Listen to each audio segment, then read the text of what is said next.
বাংলাদেশে বসবাস করছি? আমরা যদি স্বাধীন বাংলাদেশে বসবাস করেই থাকি তাহলে এক সপ্তাহ হয়ে যাচ্ছে যারা সুমন ভাইকে হত্যার পরিকল্পনা করেছে তাদেরকে এখনো পর্যন্ত কেন এত এত প্রশাসন থাকার পরেও কেন তাদেরকে আইনের আওতায় আনা হয়নি? আমরা অবিলম্বে দাবি জানাচ্ছি ব্যারিস্টার সুমন ভাইকে যারা হত্যার পরিকল্পনা করেছে, আসলে হত্যার পরিকল্পনাটা তারা এমনি এমনি করে নাই, তাদের স্বার্থে আঘাত পড়েছে, স্বার্থে আঘাত পড়েছে বিধায় কিন্তু হত্যার পরিকল্পনা করেছে। তো তারা ভুলে গেছে যে তারা শুধুমাত্র ব্যারিস্টার সুমন ভাইকে হত্যার পরিকল্পনা করে নাই, আমরা যারা জনসাধারণ আছি আমাদের সবাইকে তারা হুমকি দিয়েছে, হত্যার হুমকি দিয়েছে। তো আমরা যারা জনসাধারণ আছি আমরাও কিন্তু রাজপথ ছাড়ি নাই, আমরা শান্তিপ্রিয় মানুষ, আমরা শান্তিভাবে এখন মানববন্ধন গুলো করে যাচ্ছি। আইনের আওতায় যদি দোষীদেরকে না আনা হয় তাহলে কিন্তু ভাই আমরা একটু অশান্তি সৃষ্টি করতে পারি কিনা? আমরা যখন শান্তিপ্রিয় ভাবে করছি তখন ওনাদের আসলে দৃষ্টি মনে হয় চোখগুলো বন্ধ করা আছে, তো তাই দেখতে পাচ্ছে না। আমরা যখন একটু অশান্তি সৃষ্টি করব তখন হয়তো একটু বড় বড় করে দেখবে, চোখে পানি দিয়ে দেখবে যে আসলেই তো মানুষগুলো সব খেপে গেছে, এখন কি করা যায় খুঁজে বের করতেই হবে। তো আমাদেরকে এমনটা বাধ্য করবেন না আপনারা, আমরা শান্তিপ্রিয় মানুষ, আমরা শান্তিভাবে প্রতিবাদ জানাচ্ছি। যারা হুমকি দিয়েছে ব্যারিস্টার সুমন ভাইকে হত্যা করার জন্য তাদেরকে আইনের আওতায় আনা হোক। আমরাও মানুষরা দেখতে চাই যে এই মানুষগুলা কে হতে পারে, আমাদের জানা প্রয়োজন আছে এই মানুষগুলা কে হতে পারে এবং কেনই বা হত্যা করার এত বড় একটা সিদ্ধান্ত নিল তারা। হত্যা করার বাদেও তো অন্য কিছু পরিকল্পনা করতে পারতো, তাকে মেরে ফেলতেই হবে কেন? কেননা সুমন ভাই যদি বেঁচে থাকে না তাহলে আরো যে তাদের গোপন গোপন কিছু কথা আছে, রহস্য আছে, সেগুলো আসলে ফাঁস হয়ে যাবে।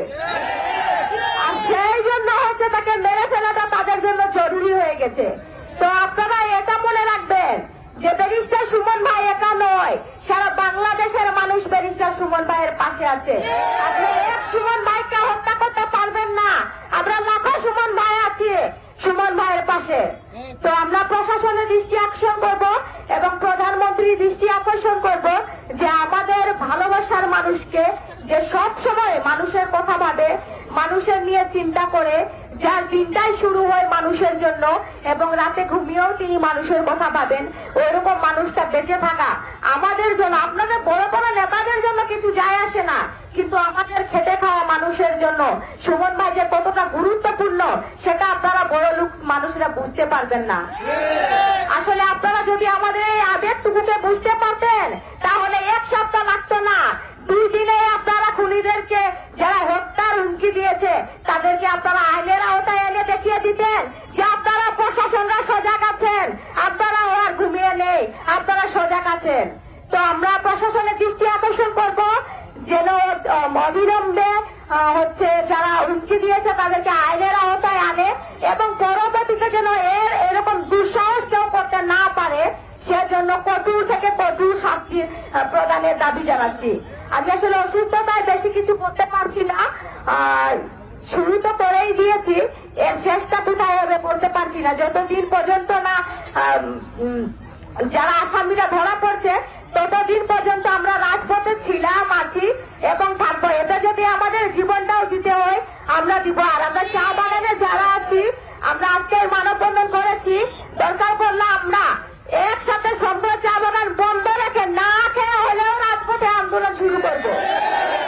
ভাই আমরা 170 টাকা মজুরি আনতে গিয়ে 19টা দিন না খেয়ে আন্দোলন করেছি। ব্যারিস্টার সুমন ভাইয়ের জন্য না হোক আমরা একটা বছর খাবো না, না খেলে মানুষ মরে না ভাই, ভালোবাসার মানুষকে জীবিত করে রাখে।